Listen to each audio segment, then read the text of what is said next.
Hey there, girl. It's Coach Kristen here, and today we are going to be showing you how to do a simple angel eye set. But before we get into our tutorial, I want to start off by saying thank you to all of my subscribers. Thank you to everyone who has been tuning in on the videos, leaving your comments, liking. Like I said, just thank y'all for the support. Thank y'all for joining me on this journey. If you are a new or aspiring lash artist, I hope that you find this channel helpful for you, and that you find that you also can get some motivation and encouragement out of, everything that we are learning and going through. So yeah, y'all, if you are new to my channel, my name is Kristen. I am high maintenance lash coach and also lash artist. I have been a lash artist for 6 years, sorry. So I have been a lash artist for 3 years and I have taught for 3 years. So I have been all about lash extensions since the beginning of my journey. Haven't really focused on anything else except lashes because I believe that lashes are so powerful and it is such an amazing industry. If you know what you're doing and you know how to navigate through everything, it is a really, really fun career path that you can take and choose. So yeah, y'all, I was actually just getting set up for my set with my client that's coming in. We are going to be doing a angel eye lash set on her. So I'm actually going to show y'all a little bit of my client consultation with her as well. Right now I'm just getting set up for her actual appointment, so making sure I got my tweezers, eye pads, lash brushes, my lash trays ready to go, have my face mask, have all my essentials for my lash client when she comes in. You want to make sure you have your lash tray set up before your client comes in. That way she's not having to wait around while you set these things up. So if that means you have to get to work about 30 minutes or maybe an hour earlier, then go ahead and do that, because you don't want to leave your clients waiting, or you don't want to push back your schedule, especially if you have a bunch of clients lined up in the day. All right, so yeah, y'all. And luckily, this morning I was right on time. I went and grabbed my coffee before I got to work and still had time to set up everything. So I was glad because I thought I was going to be running late, even though I didn't get ready. Yeah, it was a mess. Like sometimes I'm just behind on schedule no matter how early I get up. So yeah. Super fast? Okay, yeah. Gotcha. That's something you need to be a little bit cautious of too with the lashes, is you may be shedding more lashes than normal. In general, we usually shed about 2 to 5 natural lashes per day. If you're feeling like your hair is fast growing, you may experience double that amount. Yeah. So that's perfectly normal for you, okay? So don't get freaked out. I'm constantly shedding my natural lashes. Yeah. So usually the growth cycle is anywhere between like 6 to 12 weeks, but since yours is faster, you may be experiencing lashes fall out a little bit faster. So in that case, you may want to come in for a touch-up or a refill a little bit sooner. Okay. So, do you have sensitive eyes, or do they water easily? Yes, my eyes do water quite a bit. Quite a bit? Okay, yeah. Just in general? Yeah. Okay, gotcha. Do you rub excessively? I try not to. Okay, I think it just has to do with the allergies. Yeah. But I try to just like barely going on the lid. Okay, I gotcha. Okay, yeah. Alrighty, girly, so take a look at my client's beautiful natural eye shape and lashes. So the whole point of the set that we are going in and giving her is we are wanting something wispy and full, but not full of volume, okay? So with this set, we are going to be mixing in classic lashes, some narrow volume fans, which are really, really, if you know how volume works, you know that narrow fans are more closed, not so much wide and fluffy. So we're gonna go in with those narrow fans, and we are also gonna go in with spikes, okay? So the whole point of this set is to create a fullness sort of look, but without the fullness of volume fans giving the coverage, okay? So I'm going to break it down for you and show you how we are going to create this set, okay? But first, of course, always cleanse our lashes. Let's cleanse our lashes. That way the lash extensions adhere better to our client's natural lashes, okay? So always make sure to prep your client with a lash bath. Okay, lash baths are always super important like I said, that way the lash extensions adhere to your client's natural lashes. And plus, your client may have traces of oil, dirt, leftover makeup, whatever the case may be. Okay, so make sure to give your client a nice lash bath before we start the actual lash set.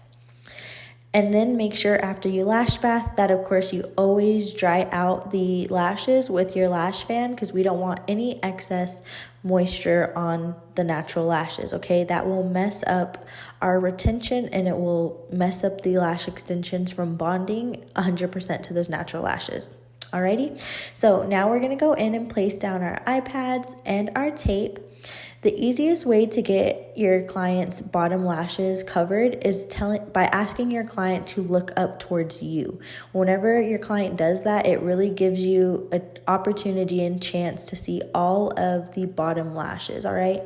So I actually go back in and I'm gonna add 2 extra pieces of tape as well, just to make sure that I get full coverage of those bottom lashes.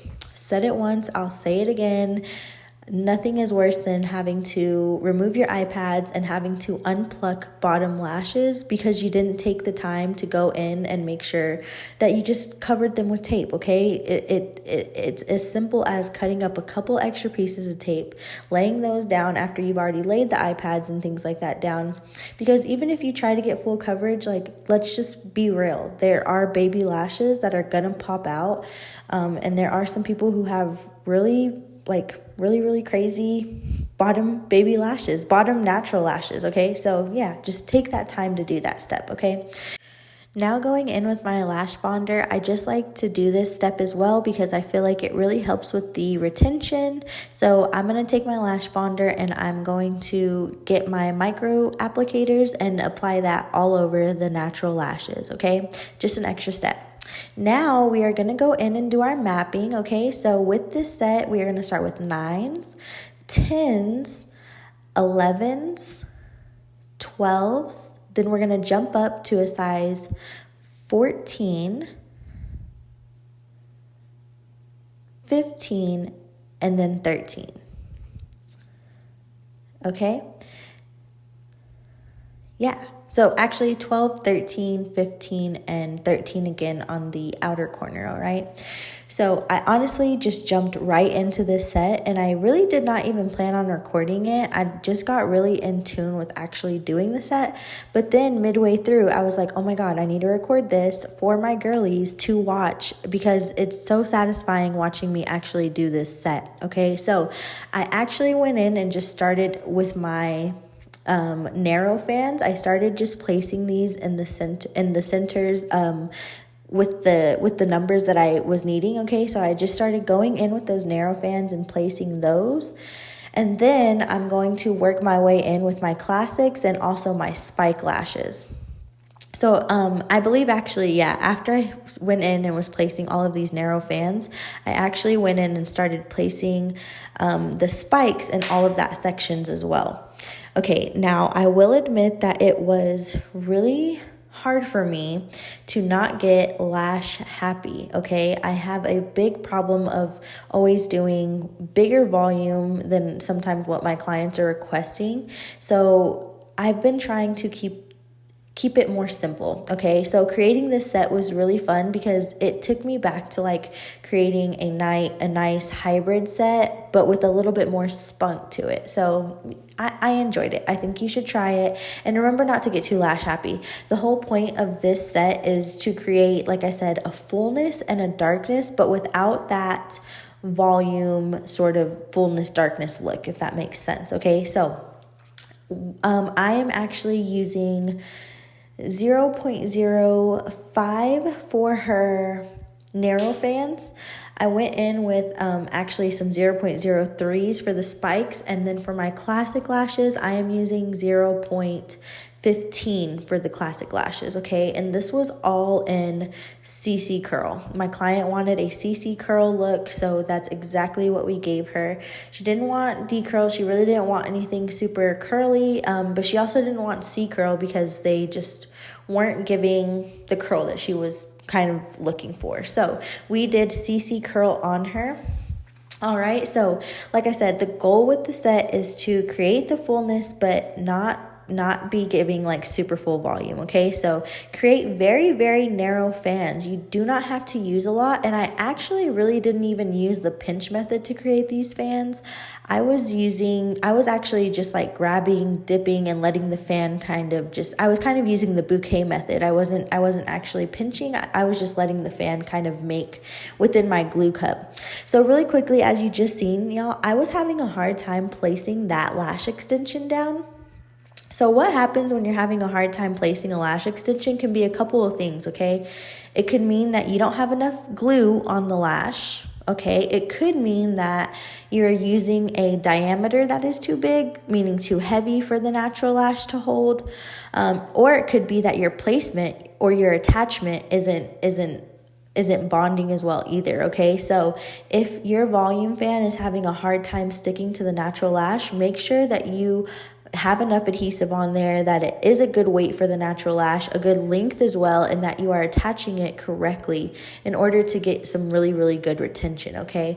Now, if you're trying to place that volume fan and it's just taking you over and over and over again, then just go ahead and toss it. I usually tell my students, like, try at least once or twice, and if you can't get it on within the second time, then just go ahead and toss out that volume fan and get you a fresh fan with some fresh lash glue, because at that point, that volume fan has a lot of adhesive on it, so that's a lot of extra weight, probably not even healthy for your client's natural lash, and it probably won't even adhere for that long as well either, because that glue is already on there, built up and dry, okay? So yeah, retention is super, super important, all right? It's the main thing, because obviously our clients are paying for their lashes. We want them to last. So one way that you do that as a lash artist is by making sure that you're following everything on your end, okay? So yeah. So I loved this mapping. I actually really ended up falling in love with this mapping, okay? So because it just was really, really cute, and it complemented my client's eye, and it also fit the natural the natural shaping and mapping of her natural lashes.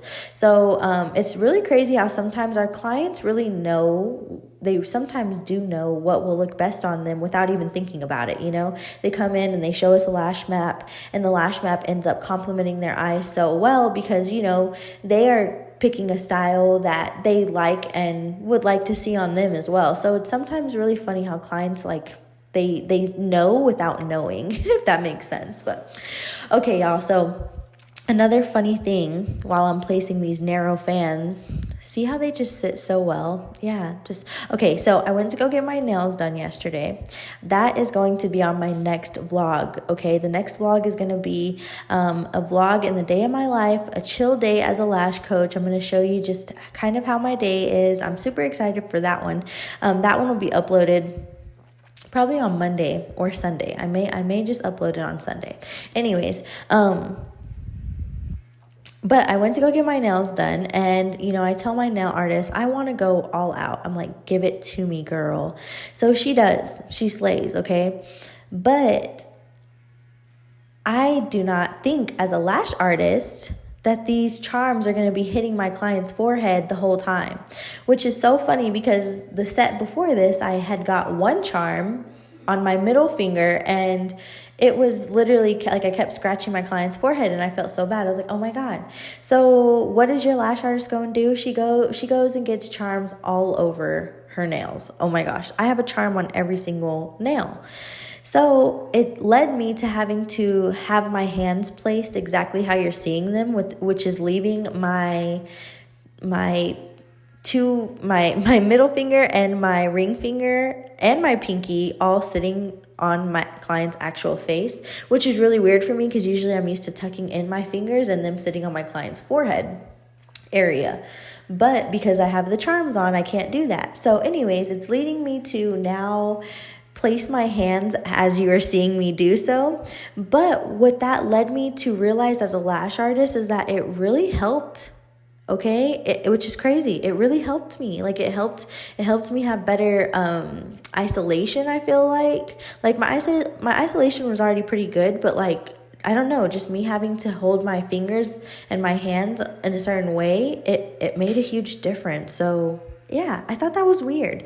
I had to start drying out my clients' natural lashes. I had to start drying out my clients' lashes because she said she was feeling a burning sensation. So I started to put the fan on her. Y'all, if your client ever says that she's feeling any type of burning or anything, make sure to start to dry her lashes. Otherwise, she may start tearing up, and then the water is going to mess up the lashes. You're going to have to redo them. It's a whole process. So if she starts to say she's feeling a burning sensation, just go ahead and put that fan on her. I did the fan on her, and she was like, okay, it feels so much better. It stopped. And then I was good to go back to work. Okay, so listen to your client and also pay attention, because sometimes your clients won't tell you. They may get intimidated. They may feel like weird to say something. So if you see anything and you are a lash artist, you see something that is wrong, then go ahead and make sure and talk to your client and let her know that you know and that you want to fix it and you want to help her, okay? As you can see, I had to put the pennies down too on my client's eyelids because she was a little bit fluttery. Not because of anything major or anything. It wasn't really that bad. But once I added those pennies, it helped me work a lot more efficiently. So as you can see, still going in with those narrow fans, and we are getting a lot of coverage. Okay, so as you can see, like, we are kind of building a dark lash line, but it's not super full. It's not super, dense or dark or anything like that, but it is a more full lash line than what you would get if you were doing a classic lash set or even just a regular hybrid lash set, okay? And that is because of the spikes and the narrow volume fans and also those classic lashes that we placed in throughout her set. So I will leave the lash mapping on here for you guys as well. That way you can try it because it was super pretty. And I'm actually really excited for you to see the final look because it came out really, really, really good. So, and my client loved them. She already gave me her reviews back on it. She said that it was so pretty, that set is pretty, and that she's enjoying them, and that she's gotten so many compliments already. So we love that for her. All right, so now we're going back in with our bonder because I already completed her lash set, filled her in completely. We lashed 100% of the natural lashes. So just going in with the bonder to seal in her set. And also take away any of those lingering fumes that could be, still bothering her. And she did say that as soon as I applied that bonder, she was like, oh my God, it feels like super cool. And it feels like it's not going to burn at all because it has like a cooling sensation. So, and mirror check as always. Mirror check our work. That way we can make sure all the angles are giving. Yes. Those 15s in that outer corner looked snatched. Honey, they made a whole difference within the set. So super excited for y'all to see. Gonna go in and remove my iPad safely. Love that. That's the best part, is removing those iPads and my clients start fluttering their beautiful eyes. Of course, dry her out, brush her out, make sure the lashes are sitting exactly how you want them to before you hand your client a tissue or in her lash mirror. I always hand my girls tissues. Sometimes they're a little watery. Sometimes I got to blow their nose. Sometimes it feels weird because my hand's been sitting on your face for 2 hours. Yeah, no biggie. But yeah, just go in, make sure and dry those lashes out, and then make sure and ask your client if she can open her eyes, if they feel okay, feeling any burning sensation, anything that's feeling wrong. If your client says no, then you are good to go. So thank you so much for joining me in on this tutorial. If you have any questions, make sure to leave a comment below, and also make sure to like, follow, and subscribe if you are new. All right, and I'm gonna leave this here for you. Okay, love you guys. Bye.